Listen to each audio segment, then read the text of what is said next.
In the previous part we saw that Woo Jin Kim was trying to kill the goblins all by himself. He lured the goblins to the entrance where he created a fire. He didn't have to do anything, they all burned themselves down. He still was not satisfied since he didn't find what he was looking for. But after he killed all the goblins, a huge goblin appeared out of the ground. It was the goblin champion he was searching for. He wanted to test his skills on him. Back to today's chapter where he starts the fight with the goblin champion. A lot of rookies lost their lives in this dungeon. The goblin champion is incredibly strong. He is way too strong for beginning hunters. However, Woo Jin Kim grabs his sword.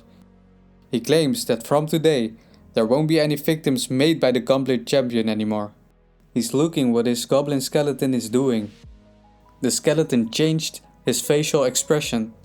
He runs towards the goblin champion and tries to attack him. The skeleton is smart enough to attack his feet.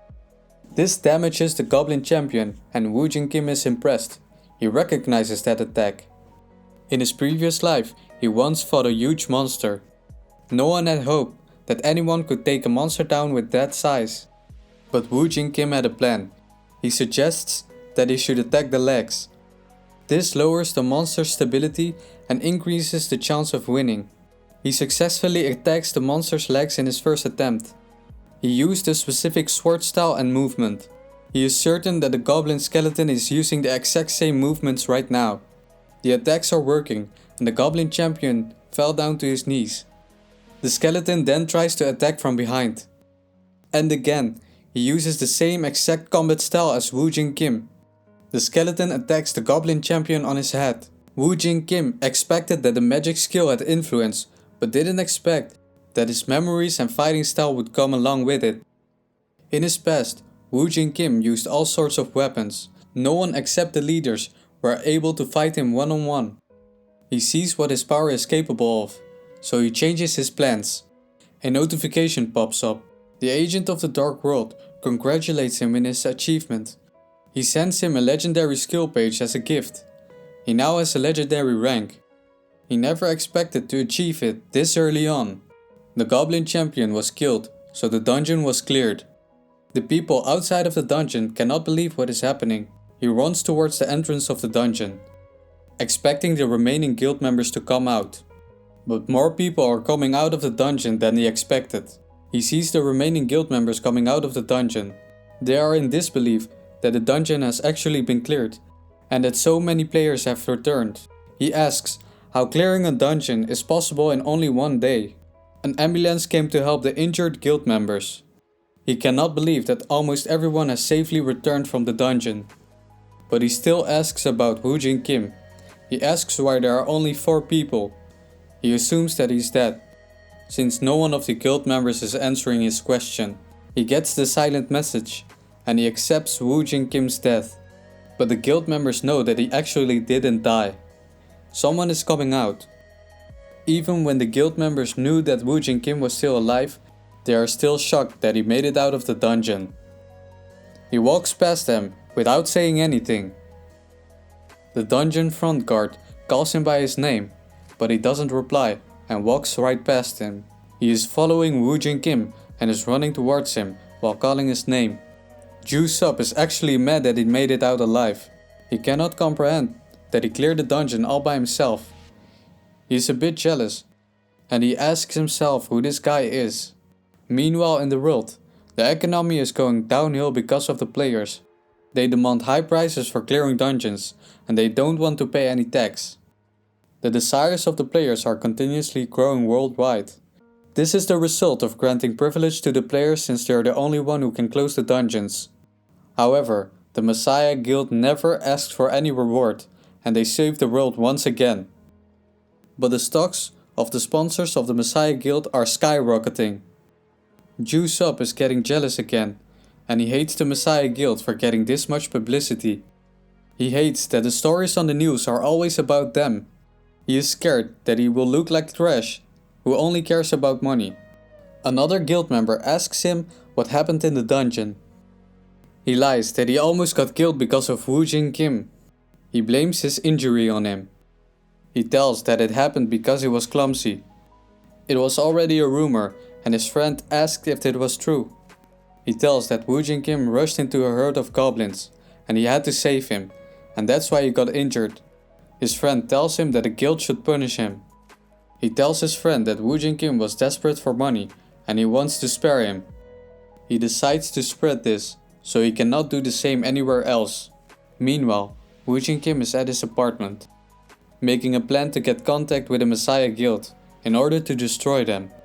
He realizes that he has to become stronger, that way they will recognize him faster. In his room, we see the whole wall written out with a plan. This is all set up to make a connection with the Messiah Guild. He goes to the office, asking if he can go to the orc dungeon himself. He says that he needs the money and he's able to do it himself, so he doesn't need anyone else. One of the higher ups advises him to not do this. He tries to explain to Woo Jin Kim that life is more precious than anything, and it's not worth the money to risk that. The man advises him to take a loan, but he just wants a day to go to the dungeon. He realizes that there is a bad rumor spreading about him. The people in the office think that the rumor is true, because of the conversation they just had about money. They are preparing the paperwork for him to enter the dungeon. They announce that a strong party of Yongju Jeon has been completely annihilated in that dungeon. It was a party of one of the stronger guilds, but they have no choice to let Woo Jin Kim go.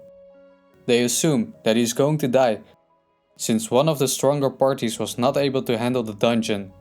They claim that he won't be able to die a natural death, but they think it's worth the risk, since they don't care about a new guy. Woo Jin Kim is only caring about killing the heroes and becoming a villain at this point. A man walks up to him and asks him if he is Woo Jin Kim. He is impressed and shocked that he actually came on his own. He thinks that he couldn't find anyone because of his shit personality. He shows him the way to the dungeon. He thinks he's going to die, but he doesn't care about him, so he let him go. They walk towards the big blue dungeon portal. A screen pops up with information about the dungeon for Woo Jin Kim. Even Woo Jin Kim thinks it might be a bit too much to handle for him. However, he already has a plan to kill an orc and use it as a weapon. An orc is trying to attack him as soon as he walks into the dungeon. He dodges it and turns around. He attacks it from the back. He tries to attack his feet, but he realizes that his skin is too thick. It's not the skin of a normal orc. He realizes that he will instantly die if he only gets hit once by the orc. But he turns around and states that it won't be impossible for him to clear the dungeon. He dodges the attack of the orc, but gets hit by a stone. The stone was sent flying from the clash to the ground from the orc. He tries a different attack, but runs towards his feet again. He's trying to attack the orc from behind. He tries to cut him at the same place where he left a scratch already. This hurts the orc, and the orc is trying to crush him with his feet, but he's too fast. He walks away from the orc after he cut him multiple times. There is blood spouting all over the body of the orc. Woo Jin Kim took his legs and he's going to finish him off, since he states that creatures without legs are no longer dirty creatures. So he kills him and tries his skill on him. He tries to make the orc a skeleton. A skeleton soldier has been summoned. We're back at the office of the guild again. He asked his guild member to come for a meeting. The guild member asked Jusop why he had to come. He tells him that he has no time for his stupid business.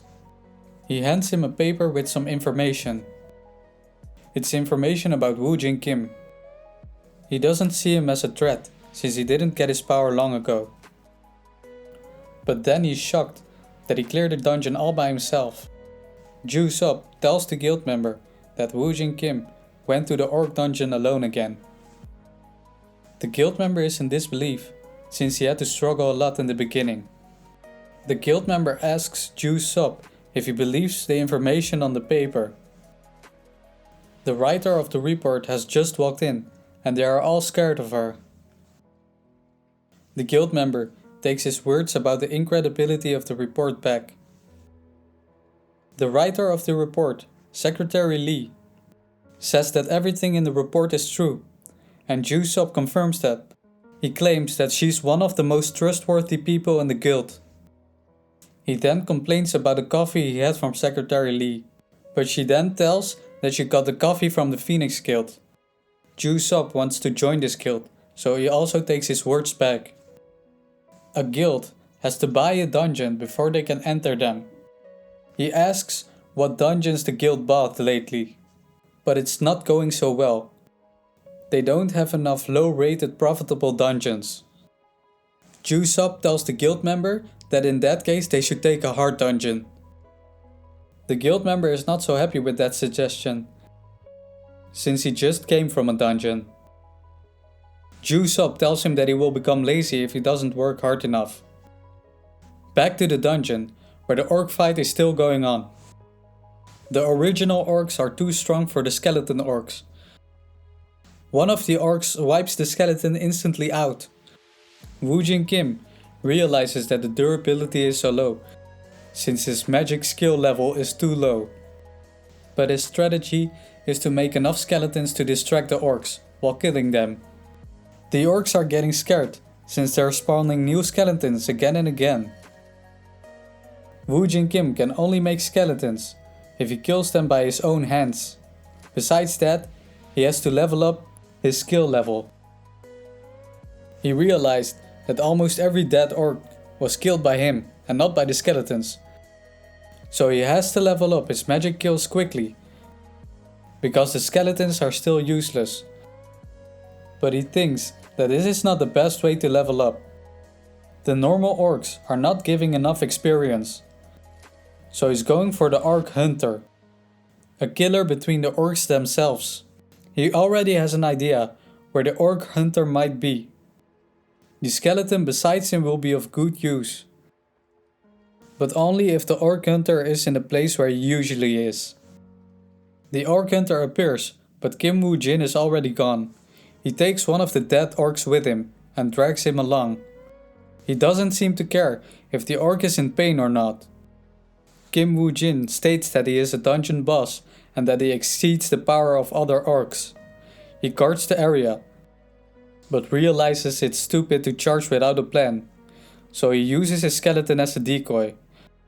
He used his blood on the arrow to activate the skill Hemotoxin. His blood becomes poison if he activates this skill. The Orc Hunter starts to fight with the skeleton, but the skeleton is clearly not strong enough. While the orc is distracted, Kim Woo-jin fires his arrow. The orc cannot move and it hits him right in the eye. But that didn't take him down yet. He pulls the arrow out of his eye like it's nothing. But the orc is affected by the poison, so the mission was successful. Kim Woo-jin states that the poison will spread faster if it's hit in a weaker area, and the eye is one of the weakest areas. Due to the poison blood skill, the orc's health will continuously decrease. Kim Woo-jin is surprised that it damaged him this much. The skeleton has his chance to attack, so he takes it immediately and kills him. A notification pops up that he took down the dungeon boss and that he has an hour to return to the real world.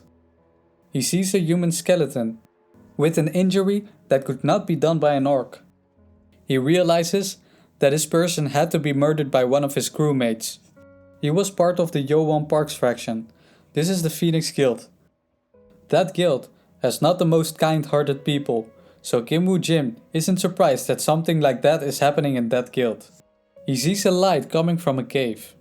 He is surprised that there is a cave in a place like this. It's a cave for only one person. He sees the skeleton of a person there. The skeleton wasn't damaged, so it's likely that he escaped and left his guild members. He counted the days until he died.